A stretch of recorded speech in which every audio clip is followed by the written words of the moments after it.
Ah, j'ai vu ça, je sais pas si t'as vu. Toi qui... Ouais, bah t'avais fait un trade, j'ai vu ton Comment vous truc portez-vous, là. ça va bien. Non mais vu que nous deux on poste Ouh. là-dedans, c'est quand même important d'en parler. Donc il y a plein de gens qui... Bah, Il y a plein de gens qui s'émeuvent devant cette photo, donc de la timeline de la dernière vidéo de Squeezie. Moi j'avoue, je suis en mode bon, c'est un peu le bordel, mais en même temps, bon bah les vidéos de Squeezie et les vidéos blockbuster du YouTube français, c'est un peu le bordel généralement. Donc comment dire, ça me choque pas plus que ça. Et j'ai vu par contre plein de gens, crari, professionnels de la vidéo, qui sont là en mode non mais c'est inexcusable d'avoir un truc bordélique comme ça, etc. Je me dis bon, c'est... Les gens, si vous regardez ne serait-ce que après, 5 secondes d'une vidéo de Squeezie, vous savez que c'est le bordel quoi. après, ça dépend aussi à chaque fois du monteur et tout. Je sais pas combien il y a de personnes qui sont passées sur la vidéo, donc. Bah, je crois, justement, j'ai regardé les crédits de la vidéo. Il n'y a pas, y a pas une personne qui... Il n'y a pas une personne qui est créditée en tant que mixeur son. Du coup, je suis en mode, attends, ça veut dire que c'est le monteur qui a fait son propre mixage, ou alors c'est peut-être l'OPS, donc l'opérateur son qui a fait ça, ou un truc du genre. Ça prouve bien que les vidéos de Puis en Squeezie sont mal vrai. montées, mais vos gueules, c'est pas, ça Mais prouve non, rien, quoi. poisson, ça veut rien dire ça. Ça veut rien dire d'avoir ce genre de screen là. Ça dépend. Moi, je trouve que c'est le bordel. Moi, je trouve Bah, que c'est un peu une image de prouveur quand même. Parce que en général, à la fin, enfin, moi, à chaque fois, c'est comme ça, hein, quand je bosse. C'est qu'à la fin d'un projet, tu consolides tout. oui, Tu consolides tout. Déjà là, le mix terminé, c'est une piste. Hein. oui. T'envoies au mix, tu confortes et t'as une piste qui s'appelle mix. Hop. Et c'est une barre. Et pour les images, bah, tu peux consolider aussi l'image. Le Mais problème, bon. moi je dirais, c'est que si tu fais ton propre mix, etc., et qu'il n'y a pas un truc en mode tu l'envoies à un mixeur son, donc tu fais un AF son, tu l'envoies à ton mixeur t'envoie un bounce qui est vraiment sur une piste, et que tu fais du coup toi-même ton mixage son, et surtout je comprends parce que moi ce que j'ai vu, c'est que la vidéo a mis un peu de temps à sortir et qu'en fait il y avait plein de petits bugs sur la fin, etc. Donc moi je comprends aussi ce côté où il y a des gens qui sont je comprends rien. Bah non, mais c'est la piste de montage de la dernière vidéo de Squeezie. Donc voilà, c'est la timeline de la dernière vidéo qui dure quoi, qui dure ça aussi, parce que je me suis dit putain Et c'est c'est quoi court, comme vidéo? etc. C'est du multicam C'est du multicam à fond, Ouais, ok, ça c'est veut tout rien dire. ça avec plein d'effets, enfin tu sais des vidéos de Squeezie, tu vois. En Ouais, mode moi je regarde plus Squeezie, mais. tu tapes une vidéo de Squeezie, tu regardes vite fait, il y Bah, mais a 10 celle-là, 000 non. cuts, 10 000 zooms, ça va vite, il y a 50 000 Ouais. effets à la seconde. Ouais, il doit y avoir Euh, 3-4 cams, donc il a coupé sur les 4 Attends, parce que ça, cams. c'est le début. Et en fait, il y a un autre setup qui est là. Du coup, il y a d'autres cams également. Où il y a voilà, des effets graphiques qui sont ici. Où il y a des trucs à animer. Où il y a bah, énormément. Moi, c'est surtout le montage son. Parce que je me dis, bon, il y a quand même.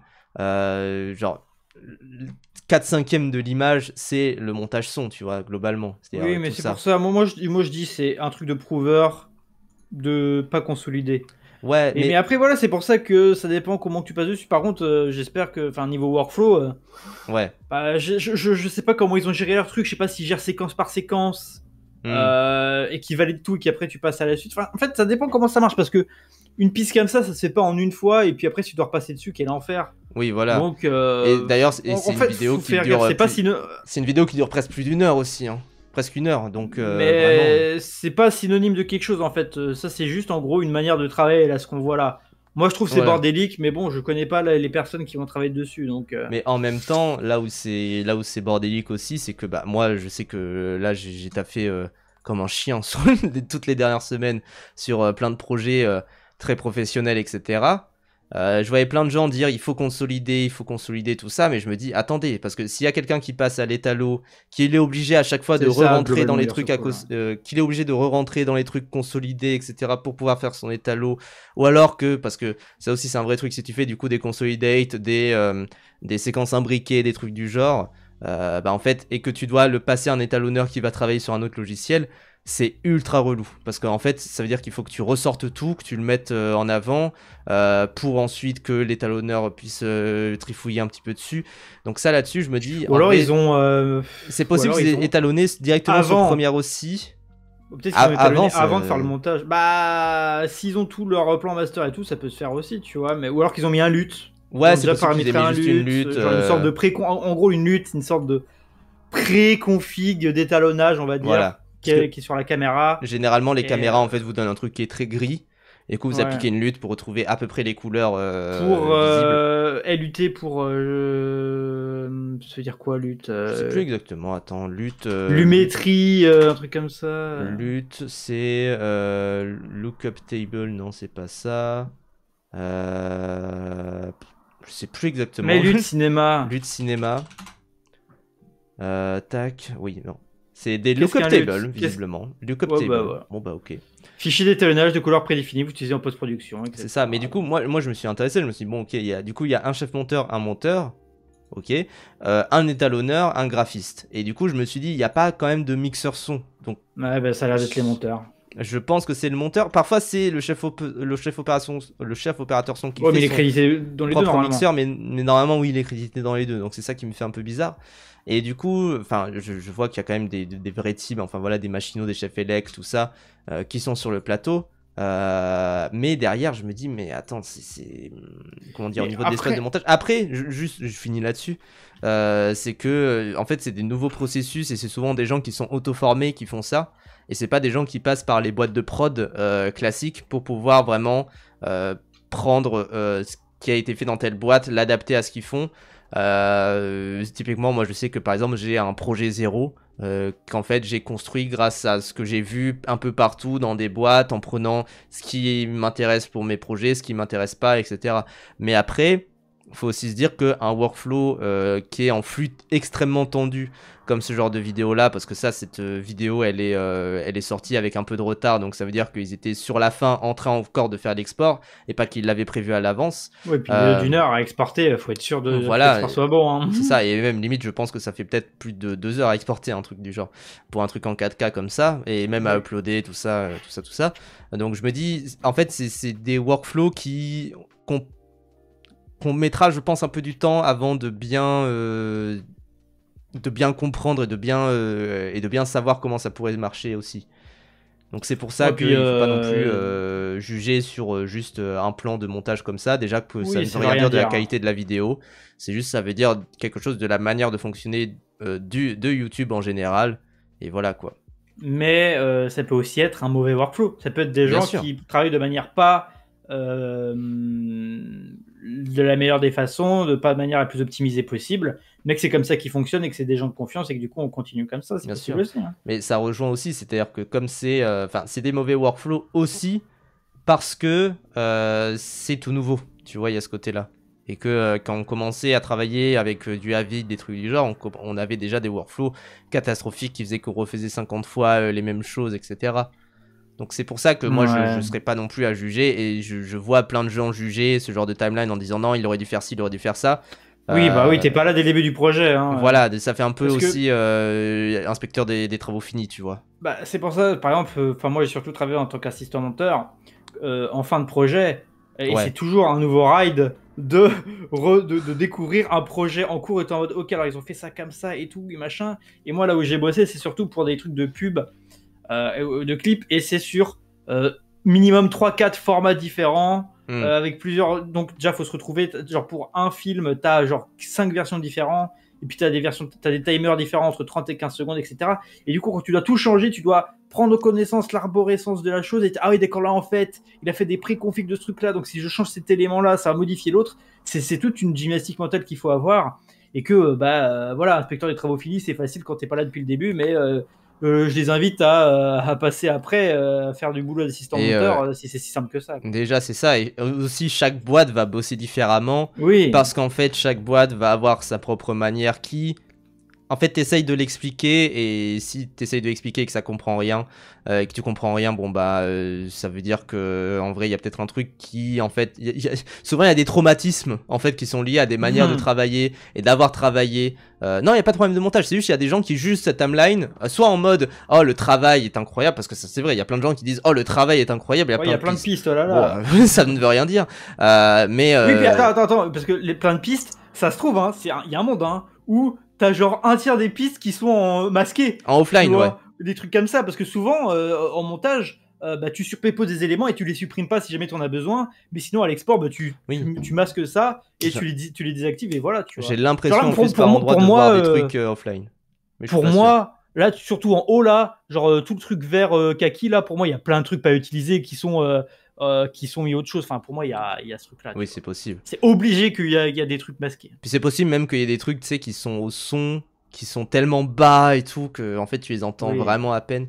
C'est pas d'ailleurs quand tu bosses à plusieurs sous contraintes de temps, les best practices que tu apprends à l'école ne sont pas appliquées. Et oui, oui. Et c'est, je veux dire, avoir du temps pour... en plus, si t'as avoir du temps pour vraiment te poser, te dire, ok, comment je fais les choses bien, etc., bah tu peux quand même faire des bourdes déjà, mais surtout quand t'as quelqu'un qui te presse et qui te dit non, il faut que la vidéo elle sorte ce soir, alors que tu quand viens t'as de des deadlines, c'est chaud. Et que l'export, parce que dans des films de 15-30 secondes, ça, l'export ça dure grand max 10 minutes. Mais un truc comme ça, l'export, c'est faut être sûr avec de toi. Avec plein d'effets, avec plein de trucs, avec des trucs qui peut-être qu'il a pré-rendu. S'il est pas con, il l'a pré-rendu avant, des trucs du genre. Oui, s'ils sont pas cons, ils font des proxys, ils exportent du 480p pour checker. Et après la validation, ils font un master final et basta. Voilà, c'est ça. Mais proxy, c'est des fichiers moindre qualité basés sur les rushs originaux pour pouvoir monter de manière plus légère et plus rapide.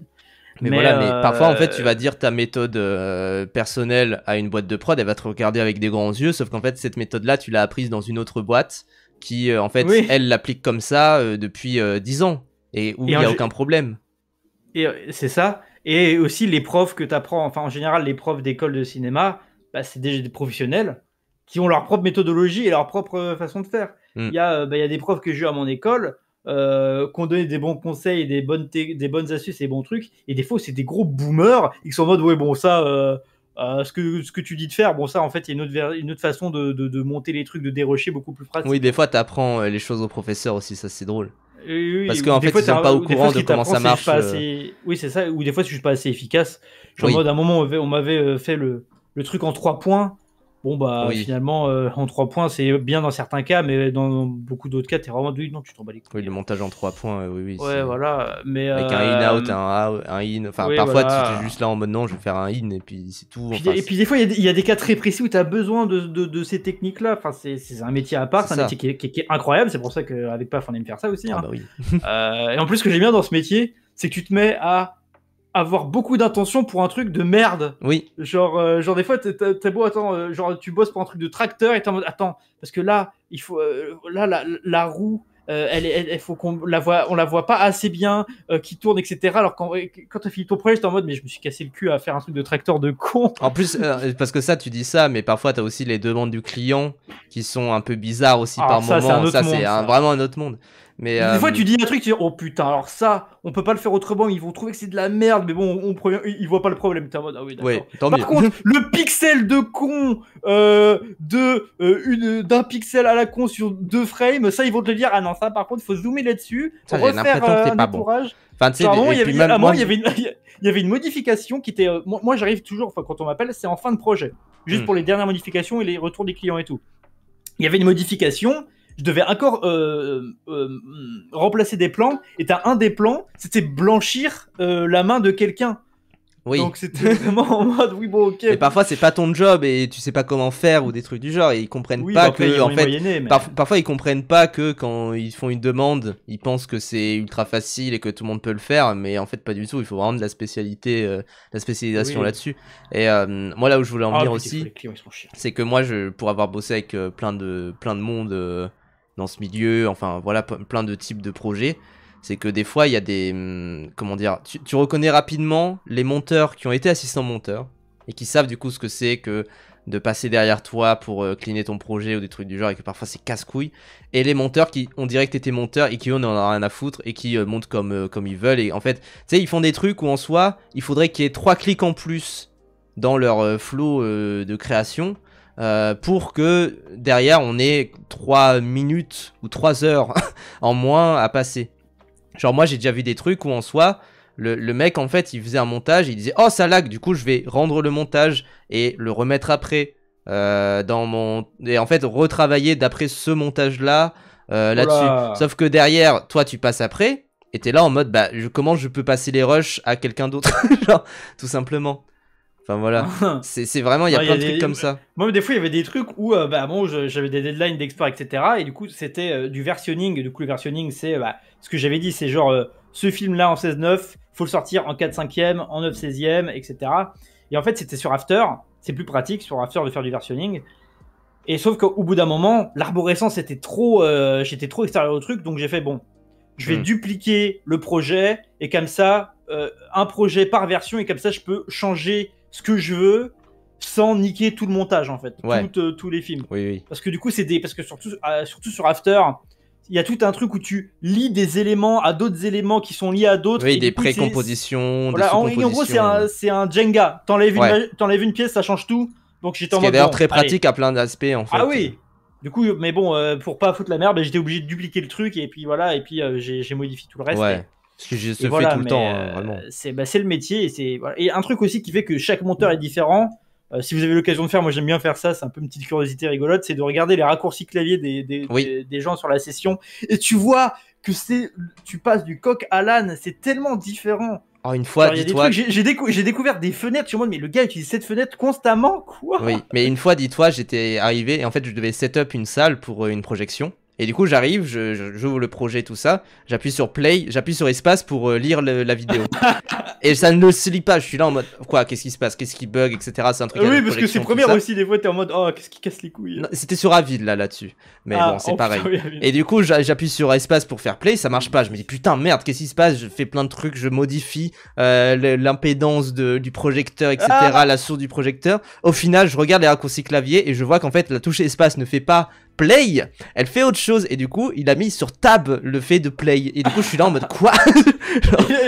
L'espace servait à quoi? L'espace je sais plus à quoi il servait mais je crois qu'il servait à rien en vrai et vraiment du coup je suis là en mode mais quel est le malade mental qui a fait ça, tu vois, et genre je me dis mais parfois il y a vraiment des trucs où tu dis le truc qui est naturel qui est vraiment utilisé partout etc, c'est pas du tout ce qui est utilisé ailleurs quoi. Et puis des fois, il y a des moments, ça c'est insupportable, c'est que des fois j'oublie de... Enfin, j'ai pas remis... Enfin, conseil à tous ceux qui montent un peu, passer vraiment 1 ou 2 heures à setup vos raccourcis comme vous le préférez. Oui. Vraiment faites-le. Et en fait, coup, juste vous parcourez un petit peu la liste, vous vous dites ça peut être utile, ça peut être utile, vous recherchez un petit peu, etc. Vous passez une petite après-midi. Quand vous montez, vous vous dites putain, j'utilise souvent ce truc-là, j'aimerais bien avoir un raccourci et tu setup tout et tu dérègles tous les réglages de base. Et t'as rigolé. Et où est-ce que je voulais aller? Ah oui, que du coup, quand t'oublies d'importer tes raccourcis dans une station de travail, etc., t'es perdu et tu sais plus quoi faire. Et du coup, t'es là en mode bon, bah je vais cliquer sur l'outil rasoir et cliquer sur la pile pour faire un cut. Oui, parce que parfois c'est C, parfois ils mettent sur H. Ouais. Parfois ils mettent sur T, enfin c'est des trucs du genre. Moi je sais que je navigue beaucoup les différents panneaux d'options d'effets, etc. avec toutes les touches F, F1, F2, F3, F4 et F5. Et je navigue beaucoup et quand je peux pas faire ça, je suis en mode ah, je suis paralysé. Moi c'est pour ça généralement en fait mes raccourcis personnels en fait c'est les raccourcis de base et comme ça je vais dans les paramètres, je mets les raccourcis de base et en fait je suis habitué à ça et du coup c'est bon. Moi j'ai un peu un truc où je peux quasiment tout faire sans toucher à la souris. Oh. Bah oui, mais ça c'est vraiment le bonheur ça. Ah oui, ça c'est bien. C'est le bonheur. Mais bref, voilà pour tout ça. En tout cas, la vidéo, voilà. En fait, comme d'habitude, la vidéo, elle est super bien, comment dire, super montée, etc. Comme toutes les vidéos où, genre, il passe pas une seconde sans qu'il y ait un cut. Et donc, c'est pour ça qu'il y a tout ce truc-là autour et c'est... Oui, voilà. Aussi, parce que bah oui, aussi, le format même de la vidéo fait que la timeline va être bordélique, vu que c'est surcuté. La timeline, a priori, la timeline de... et encore que la timeline de Birdman ou des films du genre sera peut-être moins bordélique. Mais je pense qu'au niveau du son, il doit y avoir beaucoup de choses aussi. Ouais, c'est surtout le son, mais comme on dit, normalement, un projet enfin, normalement, hein, parce que ça se trouve, ils ont exporté ça comme ça, mais en consolidation, c'est bon... t'as ta piste visuelle parce que tu enchasses tout en une seule piste et du coup bah tu supprimes tout le reste qui sert à rien. T'as ta piste VFX et puis tous les textes et tout ce qu'il y a au-dessus. Et la piste son, c'est un fichier mixé. Oui. Qui sort de Pro Tools généralement. C'est ça. Ou DaVinci, mais c'est rare. Ouais, DaVinci, c'est... J'ai jamais vu personne. Donc voilà. Mais attends, je peux même montrer la timeline. Mais voilà, c'est synonyme de rien. C'est beau. Le truc à savoir, c'est que c'est synonyme de rien.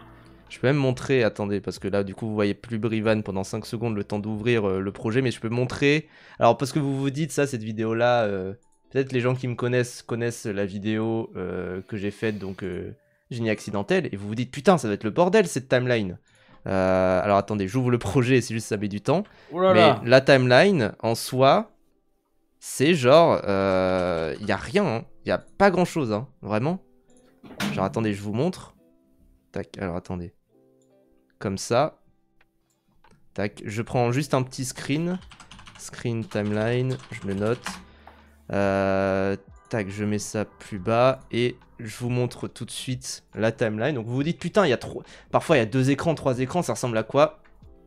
Tout simplement. Genre vraiment, c'est ça. Une piste pour la voix, une piste pour l'audio et hop. C'est ça, exactement. Une piste pour les transitions. Et encore, j'ai essayé un peu d'un minimum clean mes D'accord, trucs, tu tu supprimes vois. pas les pistes vides. Hein. Oui, j'ai la flemme. Par contre, tu rendras la timeline. Par contre, oh putain, tu utilises à mort les marqueurs par contre. Mais ça, c'est parce que, en fait, ce que je faisais pendant mon montage, c'est que je dérochais ma voix. Et pendant que je dérochais ma voix, je me disais, ok, je vais mettre quoi comme image d'illustration à chaque endroit ici, tu vois. Et donc, à chaque fois, je mettais des trucs, et c'est pour ça que j'utilisais les marqueurs. C'était de me dire, ok, à ce moment-là, je mentionne ça. Et donc, il faut que je mette cette image-là, puis cette image-là. Et en fait, ça me permettait de recouper mes recherches. Et quand je faisais mes recherches vidéo, je prenais toujours des petits bouts à droite à gauche et puis basta quoi. T'as toujours des sources vidéo pour ton projet? Oui. Oui, je les ai toujours. Attends, je vérifie. Sur ce cool, moi j'ai pas eu de cours de montage pellicule, mais les films pellicules, même les films pellicules tournés aujourd'hui, ils sont montés numériquement. Hein. Oui, c'est rescanné, c'est monté numériquement et après c'est refait, mais. Enfin, Je crois que même des années 50, 60, il y a des ordinateurs pour monter, non? Pas tellement parce que ça a vraiment commencé. Je crois que c'est Walter Murch qui en parlait. Le premier film qu'il a monté numériquement et qui a été pourtant un gars qui a été très là-dedans, c'était Un patient anglais, c'est 96. Et c'est le 16, premier. 87, 96. ça y est. Et c'est Putain, le je pensais que premier c'était film, plus- c'est le premier film à avoir le montage, à avoir eu un montage à vide du coup, pour monter son film, qui a eu l'Oscar. Donc je pense que c'est quand même assez témoin de quelque chose et depuis il est full là-dessus. Et le truc c'est qu'en fait son fils avait des gros problèmes de santé. Du coup il montait depuis chez lui en fait, c'est pour ça. Donc voilà. Je vous écoute justement en bossant sur After en parallèle. Ben, bonne chance à toi. Et n'oublie pas de purger tes médias et tes disques cache souvent pour éviter des ralentissements. Mais voilà. Oui, la pellicule c'est scan et now tu montes dans ce que tu veux et t'as même un scan RAW pour étalonner. Bah oui. Bien sûr. C'est-à-dire sur After, pareil, After j'utilise beaucoup moins, mais il y a aussi ce truc quand tu taffes aussi que. Il y a des fois des trucs qui sont basiques, hein, mais que tu utilises tellement jamais que tu sais pas comment faire. Genre, moi sur After, j'avais besoin des waveforms de son. Et normalement, sur After, t'as jamais besoin de waveforms de son. Oui.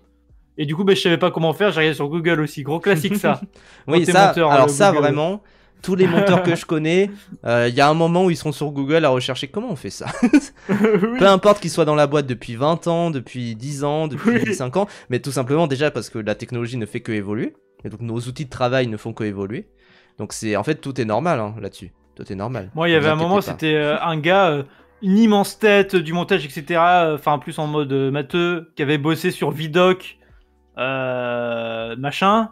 À un moment, parce que moi j'aime bien cleaner mes trucs, et j'ai mis un raccourci sur supprimer toutes les pistes vides. Et à un moment, devant lui, j'ai fait ça, il a fait putain, je devrais faire ça. Mais dis-toi, Voilà. dis-toi, il y avait un moment. J'étais chez un célèbre youtubeur et streamer qui s'appelle Danny Caligula. Chez lui pour monter une vidéo qui est sortie qui s'appelle je crois que c'est la philo, c'est une vidéo sur la philo. Ah oui, c'est vieux ça, voilà, c'est très vieux. 2018, Attends, la philo. Ah oui, quand il avait tenté un format YouTube. Voilà, c'est pourquoi la philo c'est chiant. Voilà, c'est cette vidéo là que j'ai. Putain, oh les flashbacks. Ouais, déjà à l'époque. Oh, flashbacks. La vieille vidéo, donc c'est sorti voilà juin 2020. J'étais allé chez lui. 6 mères à paf pour l'aide au montage, donc voilà. J'ai commenté cette vidéo, on va dire. Wow. Et le truc, c'est que donc j'arrive chez lui, je fais des trucs. Et genre, le dernier jour, je fais un truc devant lui. Et il me dit attends, on peut faire ça depuis le départ. Et en fait, c'est. Alors attendez, Premiere Pro. En plus, c'est un truc, vous verrez là où il est. Timeline. Tac, je vais oui, regarder. rien ne va dans cette image maintenant, poisson. Est-ce que j'ai. Alors voilà, vous voyez un petit outil, en fait, qui est juste ici, qui permet de sélectionner en Non amont. Alors ça, j'ai découvert tardivement aussi, mais c'est un banger. C'est vraiment ce que j'utilise tout le temps, perso. Genre vraiment Ah, moi, tout le j'aurais temps, plus tout le temps, l'utiliser. j'utilise comme ça. Et techniquement, voilà, si t'es au clavier, tout ça, t'as pas à l'utiliser parce qu'il faut sélectionner, etc. Oui, Mais mais c'est- c'est bien quand tu repasses sur un gros truc. En fait, ça permet, les gens, ça permet, si par exemple vous êtes ici, vous voulez sélectionner tout ce qu'il y a là-bas et les recaler vers la gauche. Ouais. Bah en fait, ça permet de tout sélectionner, vous recaler ensuite et puis voilà. Et du coup, ils découvrent ça. Je suis en mode, ah ouais. Mais Après, bon. voilà, c'est toujours ça. Hein, J'ai découvert tard aussi, ça car plaisir. Ah bah oui, bah oui. Mais ça vous débloque quelque chose. Ah, moi j'ai eu un moment d'épiphanie quand j'ai Ctrl W, c'est pour quand fermer j'ai la passé fenêtre, va te faire foutre, poisson. quand j'ai passé 2 heures à tout recalibrer, j'avais découvert un outil qui s'est après supprimer et raccorder. Oui, Quand j'ai découvert ça, ou sur la droite ou sur la gauche, ça Ça, a c'est changé fou. comment je monte. T'appuies C'est sur une vraiment fou. touche et ça enlève tout ce qui est à gauche Mm. du plan de ton ou à droite de ton curseur et ça change. Je crois que ça m'a amplifié. Je crois que avant, par rapport à comment je montais et avant et après, je crois que j'ai facilement gagné 2-3 heures de montage par journée grâce à ça. Mais vraiment, c'est ça qui est dingue, c'est que parfois c'est ouf. ça se joue à rien, quoi. Ça se joue vraiment à Oui. rien. Mais Pareil, bref, quand tu dois rentrer dans les temps, supprimer une image par-ci par-là, enfin bref, oui. c'est un métier qui est vraiment très très bien. Oui, Mais en je fait, c'est comprends qu'on fascinant. déteste aussi, tu vois. C'est fascinant parce que t'as vraiment ce côté où tu fais parfois des gros trucs extrêmement. Tu sais, ça paraît de la magie noire vue de loin, mais en fait, ce que tu fais, c'est simplement Non, c'est très concret. raccorder des trucs. Et surtout, voilà, en fait, quand tu découvres quelque chose qui te fait gagner facilement 30 minutes, mais tu te sens comme un roi, quoi.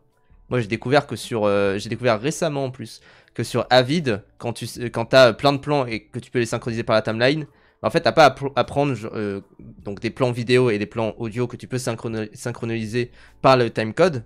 J'ai découvert récemment que en fait, tu pouvais juste tout sélectionner, tout synchroniser et que ça Oui, synchronise avec tout sans ça sonner. analyse la waveform.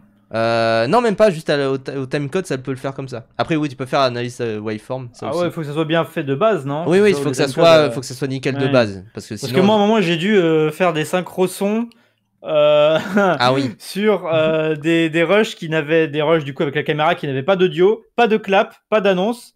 Et du coup, je devais deviner avec ce qui se passait visuellement et ce qui se disait. Alors, moi, tu sais que j'ai dû faire ça récemment sur des plans comme ça. Pas de clap, pas d'annonce, rien. Alors que ça coûterait un clap, hein, vraiment. Hein, Déjà, putain. voilà. Voilà. Il y avait un son témoin. Enfin, globalement, voilà. Ça coûterait un clap, c'est que tu fais scène 3, prise 2. Ouais. Vraiment, en tant que monteur, tout ce qu'on veut, minimum, c'est un clap et une prise audio de la caméra. Voilà. Prise, voilà, son témoin. Et Ce serait grand génial. minimum un clap. Grand Voilà. minimum un clap. Grand minimum le clap. Prise, Et je quand t'as préfère, rien, je t'es préfère pas le content. son témoin, perso, parce qu'au moins tu peux faire la waveform, tout ça. Mais Oui, voilà. l'un des Et deux. dis-toi, j'ai dû faire un truc sans clap, sans annonce, Oui, avec bah, un son témoin. Mais le plan était au ralenti. Ah, du coup, tu devras accélérer le plan. Voilà, c'est ça. Et du coup, j'ai dû réaccélérer le plan. Tout était fait sur Avid en plus. Donc voilà, c'était chouette ça. Ça fait des années que j'ai pas bossé sur Avid, putain. C'était chouette. Mais voilà. Est-ce que tu peux taffer comme monteur si tu connais personne dans le game ou c'est comme beaucoup de trucs un truc d'initié? Non, en fait, il faut connaître quelqu'un qui bosse dans Ouais. le milieu. Mais enfin, faut connaître une personne qui Bah, bosse c'est dans du le milieu, réseau. qui va t'emmener et puis voilà. Oui, c'est du réseautage. Nous, on connaît. Enfin, moi, je connais plein de monteurs qui en soi ont commencé en démarchant à certains endroits. Et il se trouve, il y a un gars qui en plus payait pas de mine à la base, qui l'a pris du coup après sur tous ses projets. Et où en fait, progressivement, ce mec-là commence à monter et donc tu montes aussi avec lui, quoi. Voilà ça. Avid, mon chéri. Moi, Ouais. c'est trop bien, Avid. Moi, ça faisait longtemps que j'avais pas bossé sur Avid parce que l'industrie, c'est vraiment première pro à fond. Et là, c'est vraiment, je reviens un petit peu sur Avid récemment et c'est un bonheur aussi, quoi. Bah, Avid, c'est génial, mais ça fait tellement longtemps que j'ai pas bossé dessus. Il y a toujours ce temps d'adaptation relou. Mais ouais, mais je serais un voilà, peu perdu. pour cette discussion de gros geekos, gros techos, on peut retourner Oui, au c'est vrai. cinéma avec le meilleur des top 5. Et le Au meilleur ciné, des top c'est 10. que Avid. Ouais, je c'est que vais- Avid. je crois. De ce que j'ai vu, ouais, c'est que Avid. Quand on sort le Avid, c'est généralement.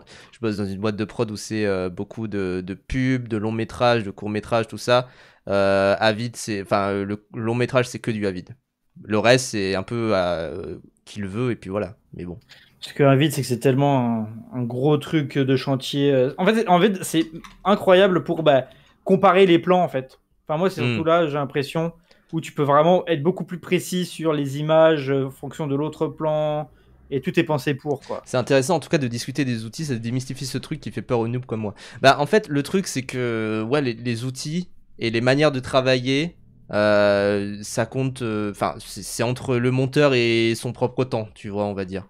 Et le truc, c'est que, ouais, Resolve, par exemple, DaVinci Resolve, c'est ultra accessible.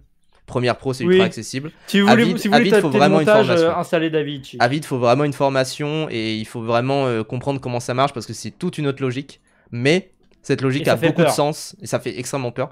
Montre Avid. La première fois que tu tombes sur Avid, c'est une usine à gaz. Enfin, c'est une usine à gaz. C'est une usine où tu comprends rien, où tu te dis waouh. Et encore là, alors là-dessus, les screens là sont assez colorés pour que tu comprennes. Hein. Mais Avid Media Composer. Moi, j'ai commencé à apprendre Avid, genre même 2000.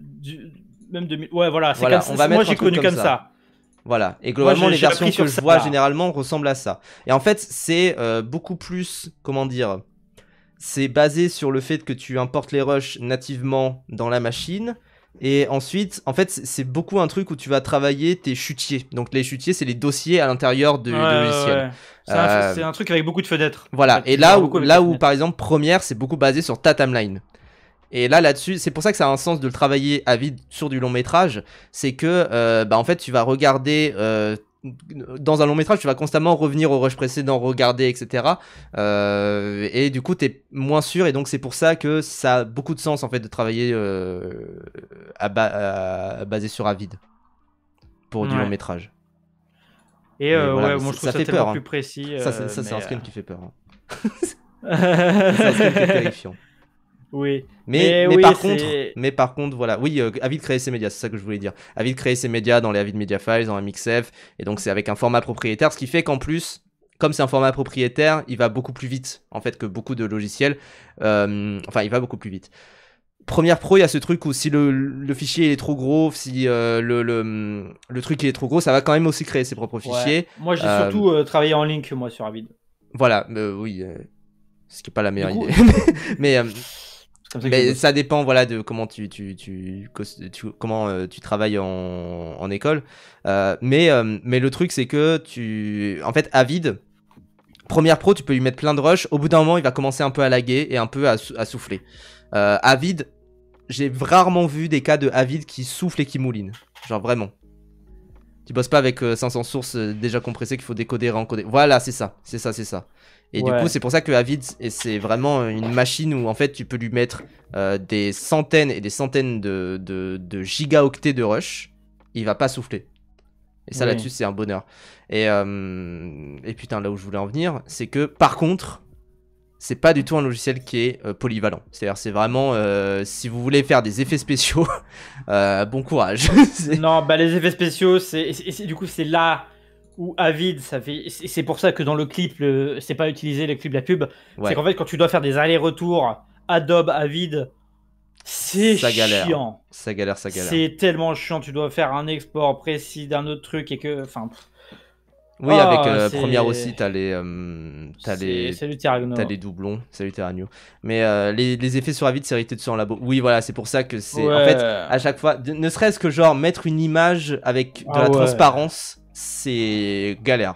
Ah ouais, tu veux faire un fondu, t'es là en mode. Oh, je dois ouvrir le commande palette, le poster, ouvrir le panel contrôle, bien checker le nombre d'images à mettre, etc. Mais par contre, quand tu fais du montage image, ça demande une grosse rigueur aussi, c'est ça le truc. Ouais. Mais c'est génial. Mais faut vraiment prendre le temps de tâter le truc et une fois que tu l'as. Oui, le pomme 8, commande palette. Je l'ai encore. Mais oui, mais en tout cas, voilà, c'est un bon logiciel, c'est un bon bonhomme, Avid. Ça fait tellement longtemps que j'ai bossé sur Avid. Je crois qu'il y a une version d'Avid qui est gratos, qui s'appelle Avid First. Parce que en fait, le logiciel s'appelle Media Composer. Avid, c'est l'entreprise qui détient Media Composer. Avid qui détient également Pro Tools. Mais c'est juste tout le monde dit Avid. Mais voilà. Oui. C'est bien quand on est bordélique, justement, parce qu'une fois lancé, ça roule. Mais oui, c'est ça. Le truc qui est rigolo aussi avec les logiciels de montage, enfin, quand t'as été un minimum habitué, c'est que c'est un peu comme le vélo. T'as beau pas refaire longtemps, quand tu reprends, le temps de reprendre tes marques, 1 heure, 2 heures, 3 heures, et après c'est bon, t'es redans et ça roule, c'est rigolo ça. Mais ouais. Mais ouais. Bon, grosse discussion de Kikos.